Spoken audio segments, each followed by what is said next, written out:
Bueno, pues bienvenidas y bienvenidos de nuevo. Comentaba al principio Estíbaliz, ha utilizado la palabra disfrutar. No sé si la palabra disfrutar es la más adecuada para esta película. Probablemente sean otras muchas palabras. Incomodar, abrir puertas, no sé qué palabras utilizar, pero son de estas películas como las de todas las de Fernando Franco posteriores, que de alguna forma te agitan, ¿no? Agitan al espectador y, bueno, en este caso con la interpretación soberbia de Mariana Álvarez. Bueno, cuéntanos, Estíbaliz, nos has contado el porqué, pero ¿qué destacarías como realizadora, volviendo a ver la película, qué destacarías principalmente de la película?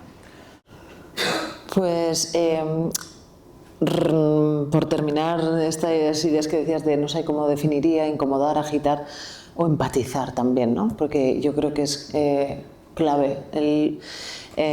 Lo que más destacaría es la puesta en escena, la decisión del punto de vista de continuar, o sea, toda la película con este personaje que está condenado a la soledad, ¿no? Por más que ella lo que más necesita y lo que más anhela es establecer un contacto con alguien, pero está condenada a no poder tenerlo, ¿no? Para mí sería algo parecido a la tesis. Entonces, para que vivamos en sus carnes y sintamos con ella, él decide apostar por una puesta en escena súper árida, valiéndose prácticamente, o sea, fundamentalmente de la interpretación de Mariana Álvarez, pero bueno, prescindiendo de muchos elementos que podrían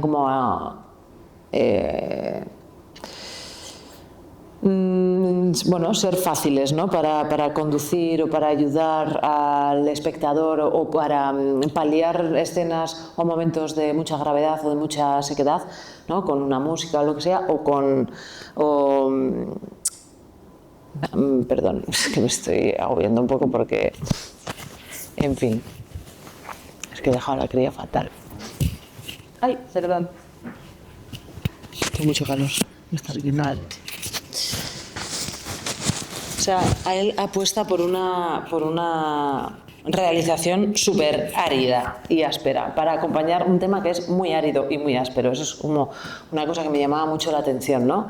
Y que no opta por paños calientes, tampoco intenta dar soluciones a un problema que es muy complejo. Él simplemente apuesta por quedarse junto a ella y acompañarla, y que nosotros como espectadores también seamos espectadores testigo y estemos alcanzando a comprender la dimensión del dolor y del sufrimiento de esta chica, ¿no? Por eso yo creo que genera realmente mucha empatía, porque si nos encontráramos con una persona así en nuestra vida, no creo que hiciéramos muchos esfuerzos en rascar un poco para ver qué hay detrás, ¿no? Y para comprender. Me imagino que tiene que ser una persona en cualquiera de nuestras vidas que, como le vemos que me llevé mucha sorpresa cuando revisité la película y me encontraba a Patricia López Arnaiz, la amiga que no sabe cómo tratarle, claro. Sí, que no sabe y que la ves súper tensa porque como que en cualquier momento puede explotar la bomba de relojería que ella conoce que es, ¿no? Y así yo creo que actuaríamos así todos, o sea, y como, bueno, sí, quedo para tomar un café contigo, pero no voy más allá, hay otra amiga que ni siquiera le coge el teléfono. Entonces, la película para mí es una ventana también, como decías, para poder acceder a este universo que de otra forma no podríamos, no encontraríamos un buen momento nunca para adentrarnos a comprender el dolor de un personaje con este trastorno, que es muy interesante que no se mencione en la película. Claro, eso te iba a decir, porque apuesta por algo radical, como que, digamos, no justifica, no explica absolutamente nada. Después el trastorno yo recuerdo que lo descubrías, o el nombre del trastorno, que creo que se llama TLP, trastorno del límite de personalidad o algo, recuerdo que se descubría cuando Fernando Franco hacía entrevistas. Y él decidió tomar una postura tan radical como no explicar absolutamente nada, ¿no? Y una apuesta, sobre todo en una película de debutante, una apuesta tremenda, porque corría el peligro de que el espectador tardara en empatizar o no se explicara esta conducta tan extraña, ¿no? O sea, que es una apuesta como muy, muy audaz de él. Sí, yo no sé, pero me da la sensación de que tiene que ver también como cuando etiquetamos a las personas parece que todo se lee bajo ese prisma. Por Por ejemplo, yo en mi película tampoco nunca en ningún momento mencioné que, o sea, ningún personaje alrededor dice, es que tenemos un niño, una niña trans, ¿no? Porque yo lo que pretendía era que empaticemos y que acompañemos y que vivamos con esa niña, punto, con todo lo que ella lleva, ¿no? ¿Que es una niña trans? Sí, pero eso también es una etiqueta que se pone desde fuera. Pero yo quería que acompañáramos a una niña y que viéramos con qué se divierte, qué le hace sufrir, con quién conecta, con quién tiene dificultad, y eso es un poco lo que pasa aquí, ¿no? O sea, eliminando la palabra del síndrome, del trastorno del límite de personalidad, pues al final nos quedamos con la persona, ¿no? Y yo creo que eso es lo importante. Porque, bueno, o sea, obviamente se ve que hay algo que es un poco, ¿no? Quizá exagerado en sus reacciones, tal, pero en un momento dado en otro todos creo que nos podemos sentir identificados también con un mensaje de mierda que le manda el novio por teléfono, por ejemplo. O sea, vale, aisladamente yo creo que todas y todos podemos en un momento dado sentirnos identificados con respuestas viscerales que podemos dar. Es verdad que aquí lo que pasa es que son como muy continuadas, son muy seguidas, y eso hace que se conforme algo parecido a un cuadro, pero desde luego ese cuadro, ese diagnóstico de nuevo viene de fuera dado, ¿no? Es algo que no es el personaje, desde luego no es un personaje autoconsciente y eso es lo que lo hace también tremendamente demoledor, ¿no? Esa escena final. Porque hay un momento en la película que cuando se sincera por primera vez y realmente de forma bastante honda, que es con el Absurd Man, ¿no? Cuando está chateando y ahí realmente por primera vez se sincera, dice muchas cosas, pero entre otras dice que ya le toca, ¿no? Ser feliz, o sea, que ya le toca que todo esté bien, que en cualquier momento ya todo pasa. O sea, ella realmente no abandona la esperanza, como no es consciente del trastorno que tiene, no abandona la esperanza de que en algún momento ya todo pase y por fin ella pueda, ¿no? Ser como los demás, entablar relaciones como los demás, arreglar lo que ha podido, los cadáveres que ha podido dejar por el camino. Pero al final de todo, para mí es como hay una comprensión de que está atrapada ahí y que no sabe hacerlo y o sea, no es una cosa que vaya a pasar, que está como encerrada en una jaula, que también es una idea, un leitmotiv que creo que se repite mucho también de forma muy, muy sutil en la película, ¿no? Porque yo creo que estamos de acuerdo en que no es una película donde haya una gran trama externa, ¿no? O sea, normalmente pues el cine clásico nos acostumbra a tener un personaje que trabaja por construir a lo largo de la película, construye un arco donde lo que intenta es conseguir un objetivo de un conflicto externo, pero que no deja de ser una excusa, un argumento para que realmente se mueva la herida que lleva dentro ese personaje, ¿no? Ese conflicto interno. En este caso, la herida ya abandera el título de la película, que además en este caso es como, para mí siempre fue como muy polisémico y muy preñado de significados, ¿no? Porque la herida se puede ser leído como un sustantivo o como un adjetivo. Si es un adjetivo es ella la herida, ¿no? Es un personaje herido. Y si lo leemos como un sustantivo, pues en este caso tiene la doble capa de, las heridas literales, pero también la herida psicológica del personaje, ¿no? Que es al final lo que mueve toda película.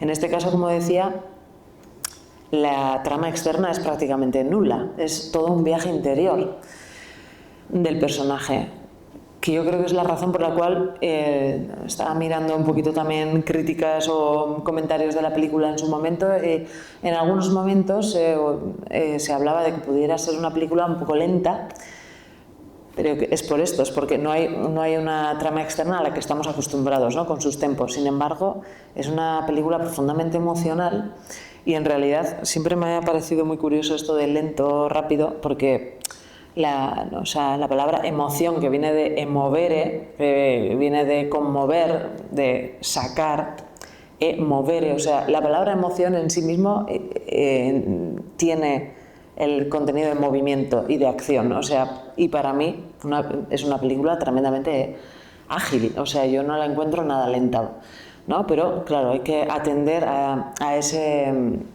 subrelato que está constantemente moviéndose en la película. Y claro, eso es más difícil de codificar tanto a la hora de escribir como a la hora de leerlo también, ¿no? Y como que se sostiene pues en aspectos cinematográficos como la paleta de color, ¿no? Por supuesto, la interpretación, pero luego también elementos narrativos que se repiten a lo largo de la historia y que por su similitud nos permiten ver cómo el personaje está cambiando o cómo reacciona de forma distinta en cada uno de estos momentos, ¿no? De estos leitmotivs.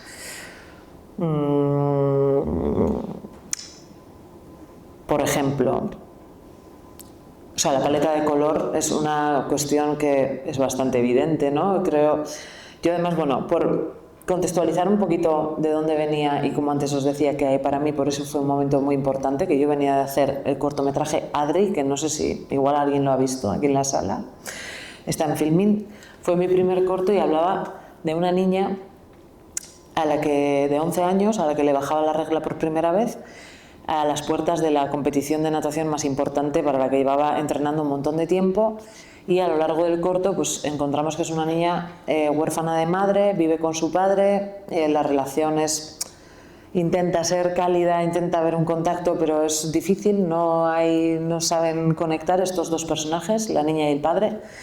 Y entonces para mí era como muy importante o muy interesante trabajar la paleta de color, porque en este mundo hostil, en ese mundo frío donde tenemos a una niña que empieza a sangrar y no encuentra un contacto, no encuentra pues todas, lo primero que hemos hecho normalmente en ese momento es acudir a nuestra madre, ¿no? Cuando no hay una madre y encima la presento en un contexto de competición, de competitividad entre iguales, entre otras niñas, tampoco encuentra en otras niñas la posibilidad de hacer esa conexión. Entonces, ese mundo hostil, esa sensación interior pues, se ve reflejada en los ambientes azules, oscuros, muchos planos a contraluz, donde resalta el rojo, y el rojo tiene también un valor ya más allá de ser solamente un reflejo de esa sangre, que por lo demás no se muestra en el cortometraje, no hay ningún plano donde se vea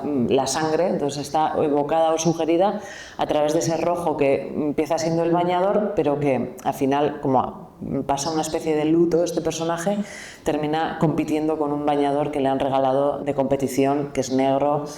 Y ese es un poco también el viaje del deseo de Adri, ¿no? Que inicialmente para ella la natación la vemos disfrutar, es algo que tiene que ver con el deseo, con cómo ella quiere prosperar en ese ámbito, y este incidente que se le cruza, que es la vida, pues en la incapacidad de gestionarlo emocionalmente, pues nos sumerge en este conflicto, en esta dualidad de paleta de color. En esta película tenemos también un entorno completamente gris y oscuro, donde el color rojo también resalta para, a mi juicio, como evocar distintas cosas, ¿no? Para empezar, cuando vemos en la presentación al personaje de ella, va vestida de rojo con el uniforme de la ambulancia, ¿no? En este caso, para mí, el color rojo aquí tiene más que ver con la emergencia, con la urgencia, con el hospital, con la sangre, con la enfermedad. O sea, en ese campo semántico lo enclavaría, ¿no? Y el resto de espacios donde vemos ese rojo, como decimos, es la ambulancia, el hospital, ese váter donde se introduce en esa primera secuencia, azul, ya nos va presentando un poco a nivel emocional cómo se respira esta película. Luego tenemos el personaje de la madre, que la primera vez que la vemos, no sé si os acordáis cuándo es, hay cabecitas que hacen así, ¿cuándo es? Un plano. Como que en la puerta, ¿no? De la habitación puede ser. Sí. Y ahí aparece. Y ahí aparece. Creo que sí, ¿no? Sí. La mesa de cine fuera, ¿no?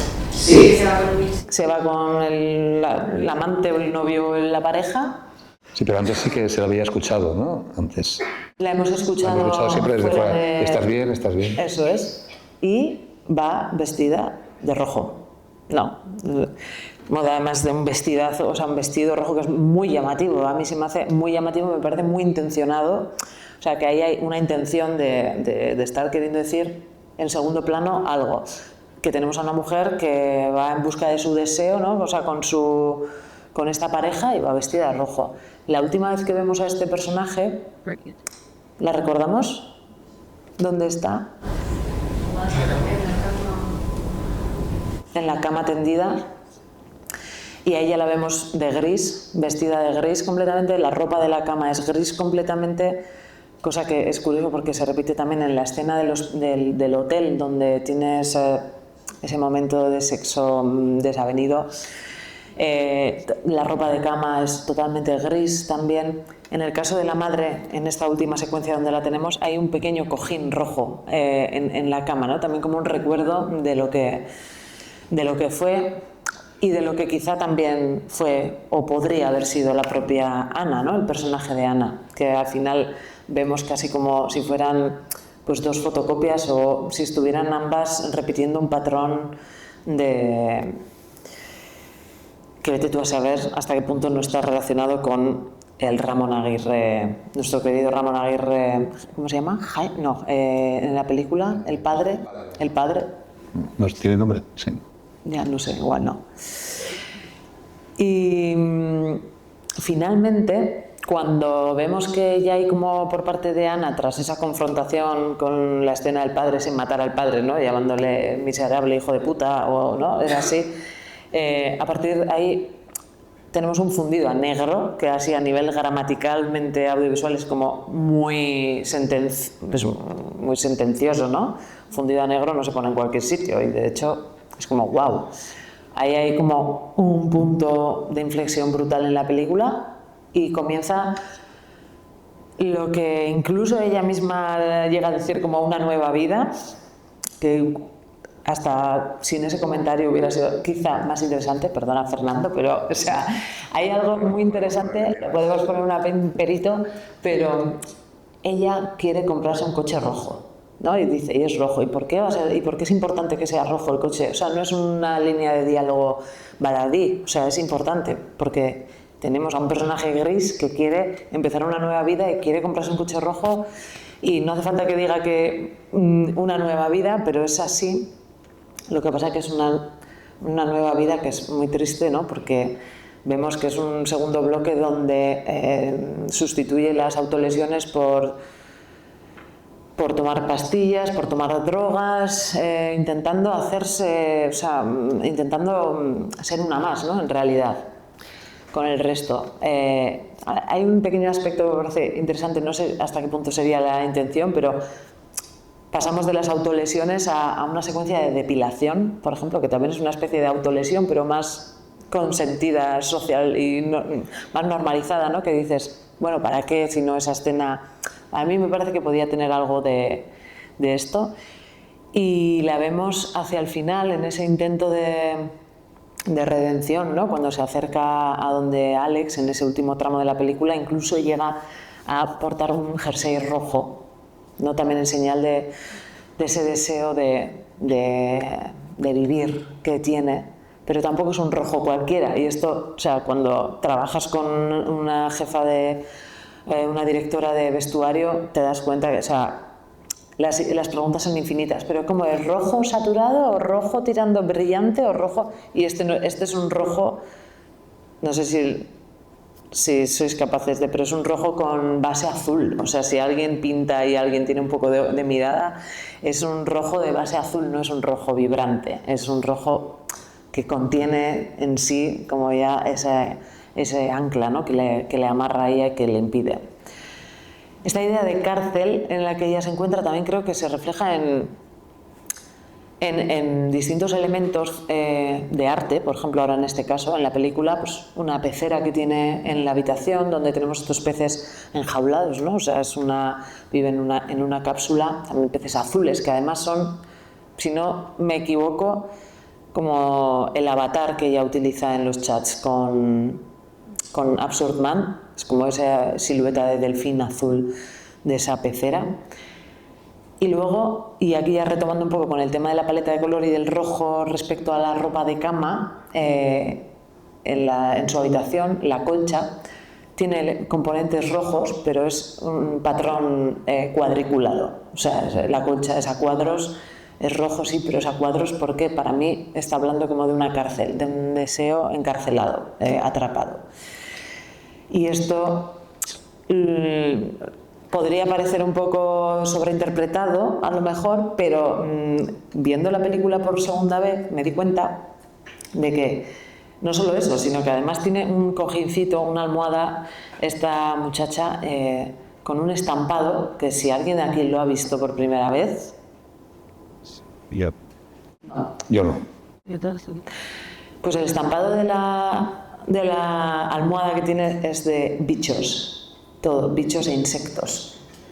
Y entonces esto, claro, a mí se me hace ya como significativo, ¿no? Con respecto luego a esa confesión que hace en el foro sobre ese sueño recurrente que se le repite muchas veces, donde aparecen insectos que le salen de la boca tal. Cuando tienes para elegir todo el textil del mundo para poner en la cama y eliges eso, o sea, una almohada de insectos, que no es lo más común, es que claramente hay una intención, ¿no? Entonces me parece que a través de estos elementos, por ejemplo, hemos mencionado pues color, arte, se va construyendo ese viaje interno de ella, ¿no? Si leemos con atención.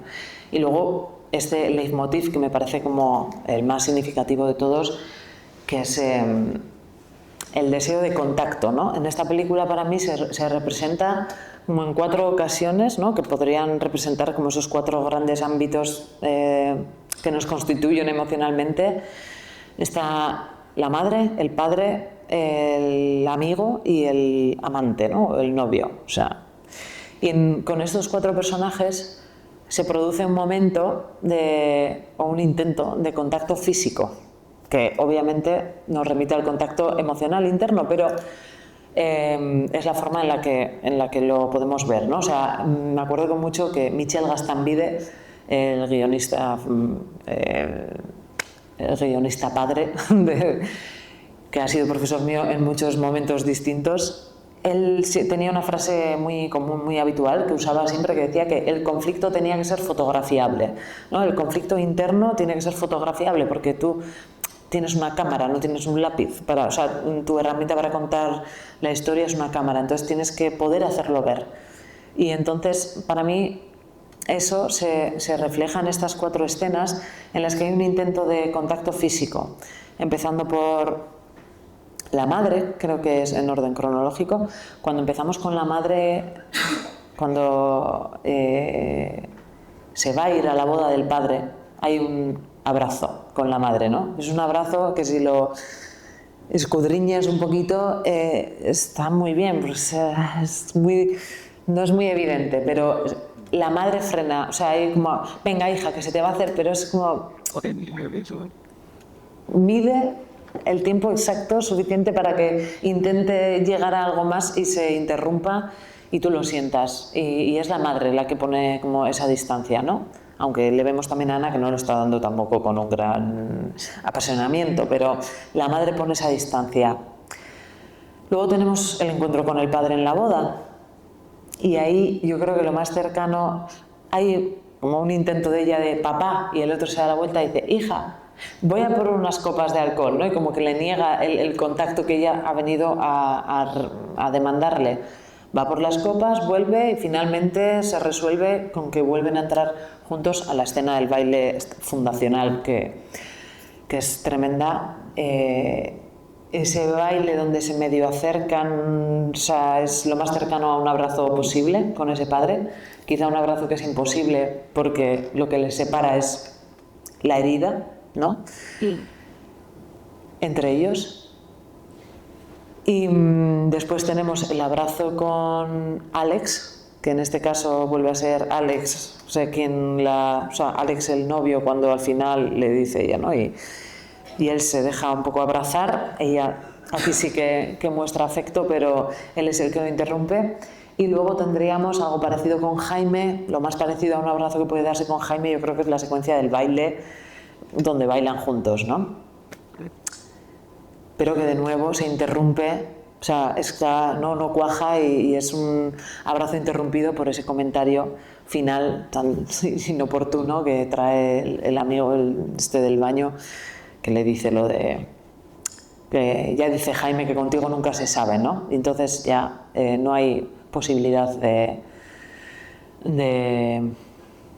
y bueno, y no hace falta, o sea, es uno de los momentos donde la vemos descargar mayor agresividad posible, ¿no? Cuando sale de la fiesta golpeando todos estos, o sea, realmente es algo que para ella ha tocado muy profundo en esa herida. Y eso me parece un leitmotiv, ¿no? Donde vamos viendo cómo evoluciona el personaje, o sea, en esos intentos de contacto posibles, cómo va viajando ese personaje a nivel interno. Sí, y luego la verdad es que solo creo que tiene unos momentos de cierta paz con Ramón Barea y con los paralíticos cerebrales que le llevan la ambulancia, ¿no? Es un lugar donde ella se encuentra en paz, ¿no? Cuando puede cuidar a alguien y no hay nadie que le esté juzgando probablemente, ¿no? Eso me parece un hallazgo, la verdad, de guión, a nivel de construcción de personajes, súper valioso, porque te permite justamente como quererle a ella, ¿no? O sea, un personaje que es tan difícil y tan áspero, verla en la tesitura de que es la mejor cuidadora posible, que es incapaz de cuidarse a sí misma, te produce una ternura y una compasión muy fuerte. Y también eso, ¿no? O sea, también te produce ternura verla capaz de llevar con tan mano izquierda situaciones tan complicadas, ¿no? Sí, me parece a nivel de construcción de personaje una de las cosas como más brillantes de la película. Sure. También como ese tránsito, ¿no? Luego, cómo lo juega en esta idea de que inicialmente eran, eran de urgencias, o sea, y ahora hacen transfers, ¿no? Porque ella no soporta la idea. Bueno, me parece muy bonito. Como era que no soportaba, no quería cuando iba con la ambulancia de urgencias, deseaba que se hubieran muerto ya para no tener ella que, o sea, da juego, o sea, el marco de que trabaje en una ambulancia y que trabaje en la sanidad y tal, da juego para luego adentrarnos en reflexiones súper profundas, ¿no? Y que también las cuenta como así como medio gracia, ¿no? En esa confesión también que hace con Jaime, que nos sigue dando a entender cómo de importante es esa relación de amistad que tienen entre ellos, porque ella iba como, sí, entre broma y broma, la verdad asoma, pero como va diciendo así, jaja, sí, pero está reconociendo cosas que tienen que ver como con su psique de una forma muy perturbadora, ¿no? Y es muy bonito cómo lo juega con este hecho de que ella cuide y de que cuide bien. Y en ese sentido, bueno, una de las cosas también que es fundamental en esta película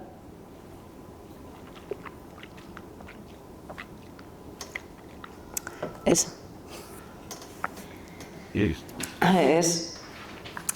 el fuera de campo, que antes lo mencionábamos, y el sonido. O sea, claro, al final... Y es algo que también, bueno, cuando decidimos estar en un punto de vista único, ¿no? Como en este caso, una focalización también tan interna, porque el punto de vista es una cosa, la focalización sería otra. En este caso, la focalización interna del personaje se construye mucho a través de ese sonido fuera de campo, que penetra y que la impacta y que la agrede a ese nivel, ¿no?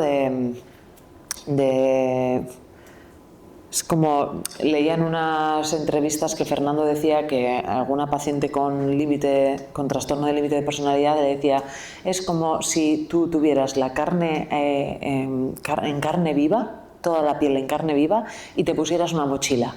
que igual es una mochila que a ti no te, o sea, te la pones y no te hace nada, pero si ya vienes con la piel en carne viva, eso, entonces cualquier sonido, esto se reúne y se concreta muy certera, muy sintéticamente en la primera secuencia. La primera secuencia, otra idea de Michel Gastambide, que sería como una imagen faro, es como aquella que de alguna forma sintetiza toda la película, todo a nivel contenido y a nivel formal también, ¿no? Podría ser. Pues para mí la primera secuencia de la película es una declaración de intenciones absoluta de tema y de forma, ¿no? Porque tenemos que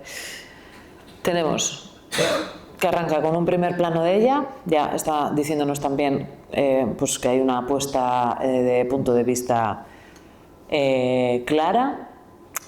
Todavía no somos capaces de saberlo, pero lo vamos a ir reconociendo. La vemos en uniforme, que también nos estaría presentando que es una conductora de ambulancia. De hecho, tenemos un contexto en el que la están presentando también, que es de crisis de sanidad, ¿no? Porque hay una huelga de médicos, que también dices, a ver, puedes hacer... O sea, puede ser todo, pero una huelga de médicos está hablando de un contexto de crisis de sanidad, que también es de salud mental, ¿no? De lo que estamos hablando en esta película.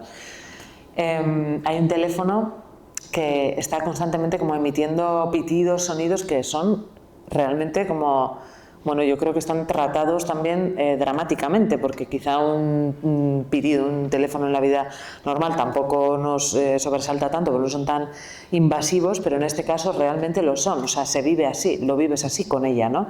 Como son unos pitidos que la impactan y la agreden. Por eso decía lo de la carne viva, como para que nos imaginemos todo lo que le pasa a ella ya con ese prisma. Está en carne viva y esos sonidos que la impactan, que la hacen adentrarse en un plano secuencia hasta el váter, que también ahí vuelve a ser, o sea, una declaración de intenciones de la película va a ir así, en continuidad, voy a ser así de sádico con el espectador en ese sentido, no voy a hacer cortes para evitar, vamos a ir con ella en continuidad y nos adentramos con ella en ese baño, ¿no? Donde se encierra, que tiene que ver para mí con esa idea de encierro mental en el que vive este personaje, y se golpea hasta que llega la calma. Entonces ya te lo ha dicho todo, o sea, toda la película está resumida en esta primera secuencia. Tenemos punto de vista, focalización, el fuera de campo, cómo va a afectar al personaje a lo largo de toda la película, a través del sonido, planos secuencias, encierro, autolesión, calma y ocultamiento, que sería, porque es una secuencia, bueno, que o sea, hasta que se encierra en el baño vea todo en plano secuencia ahí, luego se recompone un poco en el baño y sale, pero sería la parte B de la misma secuencia hasta que se reencuentra con Jaime en la ambulancia y no, estaba mal, tal, ocultamiento de todo esto que acabamos de vivir. Y con estas dos... Con este díptico que forma estas dos secuencias, que es una, o sea, dos escenas, que es una secuencia, pues ya tenemos como súper presentada la película. Y me parece que muy honestamente presentada, porque le hace justicia a todo el film. Sí, y luego nunca traiciona ese punto de vista ni ese estilo. Como aquí también tenemos fuera de campo, vamos a dar ya paso al público, pues si tienes alguna pregunta o algún comentario, si tienes ahí. Sí, como tú decías antes, que esta película no es una ventana a la vida del personaje, y vemos su dolor en distintas facetas, y yo también he sentido, ¿no?, al ver la peli, que no es una historia en la que ella cambia tanto desde el principio al fin, ¿no? No es una historia en la que hay un arco y una transformación y un mensaje moral. A nivel narrativo, para ti, ¿qué puede aportar este formato de películas, este formato de historia, que el otro formato más típico no? Cuando dices al formato más típico, ¿te refieres a donde hay una trama o un arco? Bueno, realismo, seguramente, porque de hecho, por ejemplo, yo pensaba, me acuerdo que cuando vi la película, porque sabía que él era montador, Fernando Franco había montado ya para entonces Blancanieves y demás, y había tenido un gran reconocimiento, digo, bueno, aquí hay un director pero que es montador también, y esta película habrá sido así en todo momento, desde el guión, porque esa escena con el padre tan climática, que precede justo a ese fundido a negro del que hablábamos antes, pareciera, en un contexto más clásico, pareciera el punto de giro del tercer acto, o sea, el que da pie al tercer acto, más que un midpoint, ¿no? Pareciera como si... Y yo me preguntaba, ¿podría haber sido así a lo mejor en guión y esto ha sido un juego de mover las piezas en montaje que nos deja con que luego hay esa especie de recuperación?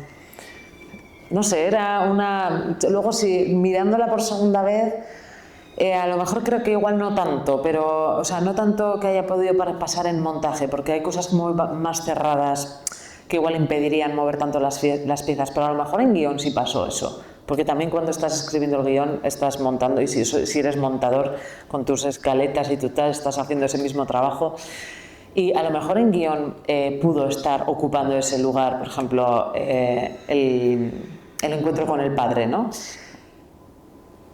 Para mí hubiera sido equívoco, por ejemplo, porque hubiera creado algo parecido a un arco donde supuestamente al enfrentarse al padre y al matarlo de alguna forma parecería que se va a resolver algo, y lo cierto es que en la realidad pues no sucede así. Entonces yo creo que este formato con respecto al otro, si lo llamamos formatos, que tiene que ver yo creo más con, es que a lo mejor ni siquiera narrativa, sino con una intención ideológica de lo que quieres contar o de cómo quieres acercarte a eso, creo que tiene más que ver con esto, con que no estamos contando, o sea, no creo que Fernando quisiera mostrarnos cómo se podría solucionar o cómo podría evolucionar este personaje, sino más bien que nos demos cuenta de los problemas que vive o atraviesa. No tanto de la solución de los mismos, sino que al final prestas atención al problema en sí, a la dificultad inmensa y absoluta que tiene este personaje de contactar, ¿no? Uf, madre mía, a mí también mi fuera, digamos que es mi bebé. No es tu bebé, es el mío. Entonces... Pues eso, como hay muchas cosas más importantes que el cine, muchísimas gracias a vosotros y a vosotros, y bueno, todavía no hemos anunciado la próxima sesión, pero la haremos en breve y os esperamos aquí, porque ya veis que es un placer ver las películas, explicarlas y luego quizás volver a verlas con otros ojos y con la mirada, en este caso de Estíbaliz. Muchísimas gracias y hasta la próxima. Pues gracias. Ahora se queda. Muy bien.